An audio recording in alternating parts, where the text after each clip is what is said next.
राधा रानी की। इस धरती पर जो धरती ब्रज की धरती है, राधा रानी की धरती है, और ये स्थान विशेष रूप से गौ सेवा का स्थान है। इस धरती को मैं प्रणाम करता हूं। आज इसी धरती पर परम पूज्य मुरारी बापू की राम कथा हो रही है, और ये समय पूरे देश के अंदर भगवान राम के जीवन पर, उनके दर्शन पर, भारत के हर गांव शहर के अंदर रामलीला का दर्शन को सौभाग्य भी पूरे देश को मिल रहा है। और इस समय मुझे भी सौभाग्य मिला परम पूज्य मुरारी बापू के दर्शन करने का। जब परम पूज्य मुरारी बापू अपने मुख से राम कथा कहते हैं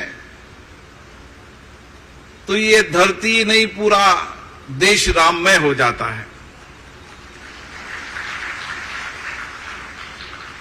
और भगवान राम का जीवन हम सबके लिए प्रेरणा का जीवन भी है, आदर्श जीवन जीने की प्रेरणा भी है।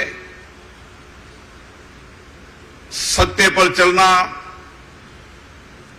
हमेशा करुणा का भाव मन में रखना, और जीवन भर जब मनुष्य जीवन मिला है तो इस मनुष्य जीवन को भगवान राम के चरणों में समर्पित करना। ये जीवन हम सबके लिए केवल अपने जीने के लिए नहीं, समाज के लिए, लोगों के जीवन में आप सब श्रद्धालु आए। ये भी भगवान राम की कृपा है कि आज आपको मुरारी बापू की कथा का श्रवण करने का मौका मिलता है। बिना भगवान की कृपा के संभव नहीं है। इसलिए मैं भी धन्य मानता हूं कि मुझे इस समय मुरारी बापू जी के मुख से राम कथा श्रवण करने का अवसर मिला है। लाखों करोड़ों लोग यहां पर आज दूरदर्शन के अन्य माध्यमों से मुरारी बापू की घर पर बैठकर कथा सुन रहे हैं। और जब मुरारी बापू कथा करते हैं तो ऐसा लगता है कि पूरा जीवन भगवान राम में समर्पित कर दो।